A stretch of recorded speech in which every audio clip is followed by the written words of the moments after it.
What up, Fight World? It's your boy Ego, and I'm back with some more boxing. Oh my god, stop the insanity. So I posted a video about Floyd Mayweather, who was recently called out by Sergio Martinez, and I did a video talking about it. Some of you guys, I hate to say it, I'm not trying to be rude, but you're fucking idiots. You're thick. You don't know shit about boxing, and you try to perpetrate and act like you do. Now, if you want to see a Sergio Martinez fight versus Floyd Mayweather, that's not what this is about. That's fine. Hell, I'd watch it. I mean, it looks like it's an interesting match. However, the video that I put together was a simple fact, a simple point that some of you guys who hate Mayweather, who don't give him credit for his accomplishments, you hold him to a higher standard than any other fighter in boxing. That's the point of the video. Not that I'm scared, because, I mean, realistically, if Floyd Mayweather got knocked out by Sergio Martinez or whatever the fuck happened, has nothing to do with me. It doesn't affect me. It doesn't take any decimals out of my bank account. And it is what it is. It's boxing. Roy Jones Jr. was my favorite fighter at a time. Same thing with Mike Tyson. And they both got knocked out before. So, you know what I mean? It happens. But the mere fact is that Floyd Mayweather, a fighter who's human like anyone else, is held to this ridiculous standard that no one else is held to. That's the point. It's not Sergio Martinez or Gennady. I don't care. I enjoy both of these guys, and I have plenty of videos before this video giving props to those people. But when you got guys like Sergio Martinez, who's injured right now, and he's calling out Floyd Mayweather, my simple point is, how dare you? Like, how do you have the audacity? Okay, aside from you think you can give him a tough fight, why? You got Canelo, who's big as fuck and should probably not even be fighting at 154, who didn't look horrible. I mean, obviously he was outclassed, outboxed.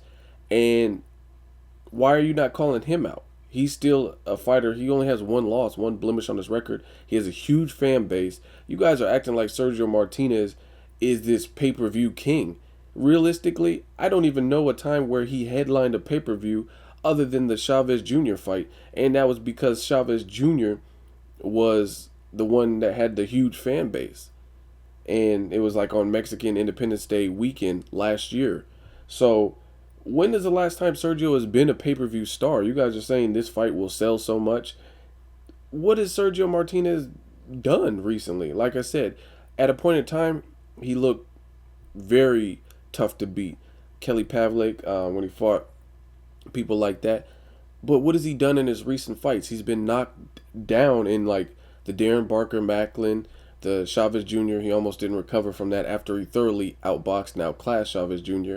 His last fight, he was knocked down twice. The referee only called it once. He fought in Argentina. He didn't look good against Martin Murray. He's 40. He keeps getting hurt. He's not a pay-per-view star. And based on this matchup as being so intriguing, because you guys want to see it, because you want to see Floyd go after people who are bigger than him to quote-unquote solidify his legacy.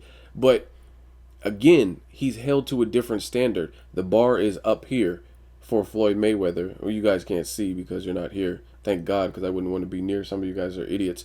But the bar is so high and unrealistic for Floyd Mayweather, and you don't hold any other fighter to this. I see your pages. I see like you favorite a whole bunch of Manny Pacquiao videos or Gennady Golovkin. I see the comments. I mean, it's YouTube. You can see the activity of these dumbass users. And let's use Pacquiao, for example. Pacquiao's fighting Brandon Rios, who has never fought at 147 and is a slow, plodding fighter. I like Brandon Rios, but these are the facts. He's more one-dimensional. Can he beat Pacquiao? Yes. But at the same time, stylistically, it looks like Pacquiao has every advantage to beat him, in addition to the fact that Brandon Rios has never fought at 147.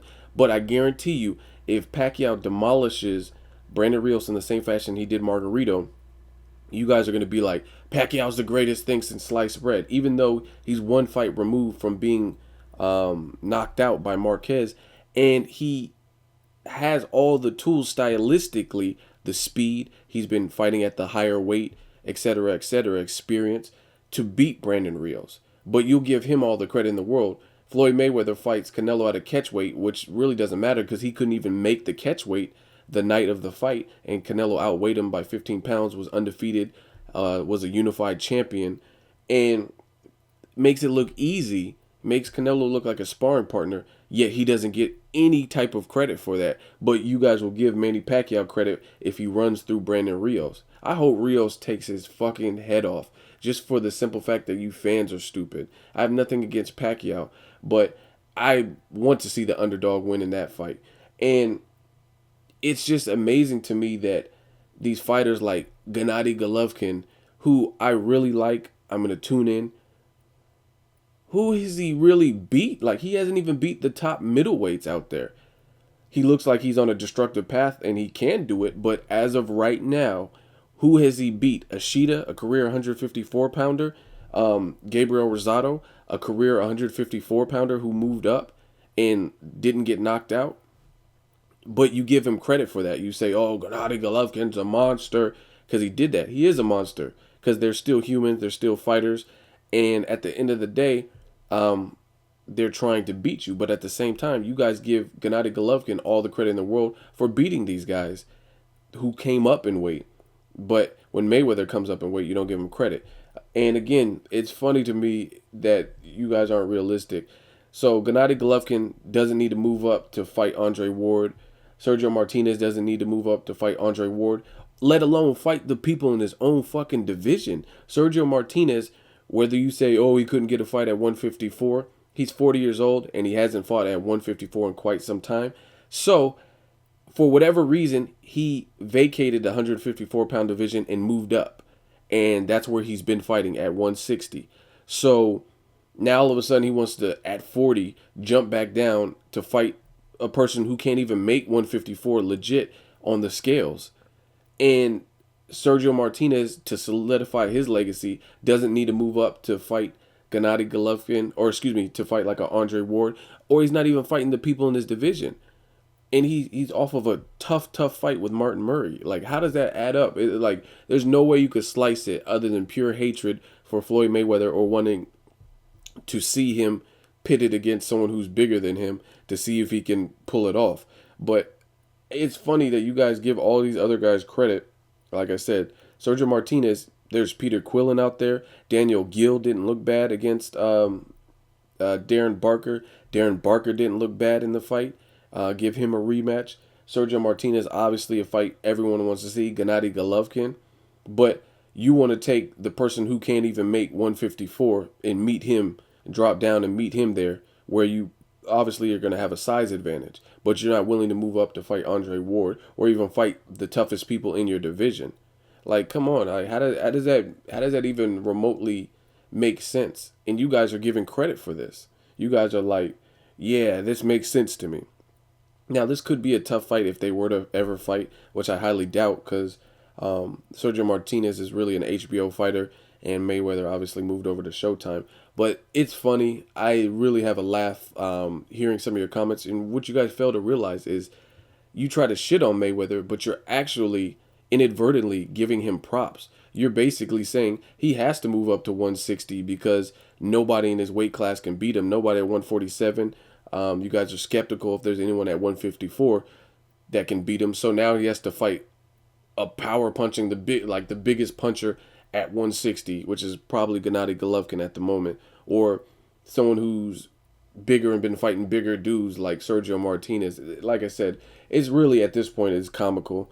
You guys can say whatever you want, but you know at the bottom of your heart that the rules and regulations that you're setting forth for Mayweather aren't being followed for other fighters. Like I said, Pacquiao fought Bradley, who moved up in weight. He's fighting Brandon Rios, who's moving up in weight, and stylistically has everything to beat Brandon Rios. Brandon Rios doesn't move his head. He kind of comes in that one direction, and Pacquiao's really fast, gives angles and everything. But if Pacquiao beats Brandon Rios convincingly or knocks him out or whatever the situation is, you guys will give Pacquiao all the credit in the world. When Gabriel Rosado got demolished by Triple G, you give him credit. But Mayweather fights Canelo, who was undefeated, a belt holder, and had seemingly been getting better and better, and was fresh off his biggest win to date, which was the Austin Trout fight, a fight that people thought he wouldn't win because they thought Trout was too slick and a natural 154 pounder.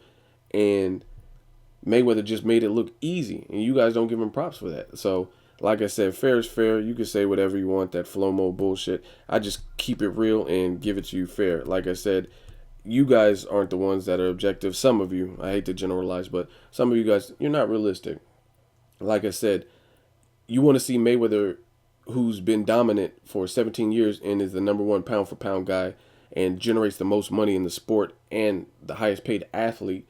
He has to take all these tall orders and fight Sergio Martinez or Gennady Golovkin or the biggest puncher, whoever's doing well, Keith Thurman, whoever's doing good. But these other fighters can fight whoever and you'll give them credit. That's basically what you're telling me, which is retarded. But anyway, that's my rant. That's what I have to say. Let me know what you guys think. Should Mayweather be the only one that has to move up, or should Sergio Martinez also have to move up to fight the likes of Andre Ward or the big punchers in the higher weight divisions? Like at 168, Adonis Stevenson can still make 168.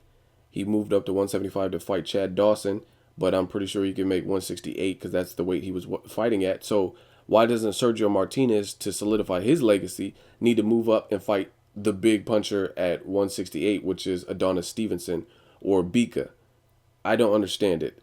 Then you're going to say, oh, because Sergio, he's not a real true middleweight. You guys are crazy. Anyway, let me know what you guys think. As always, hate, comment, or subscribe. Till next video's Ego signing off.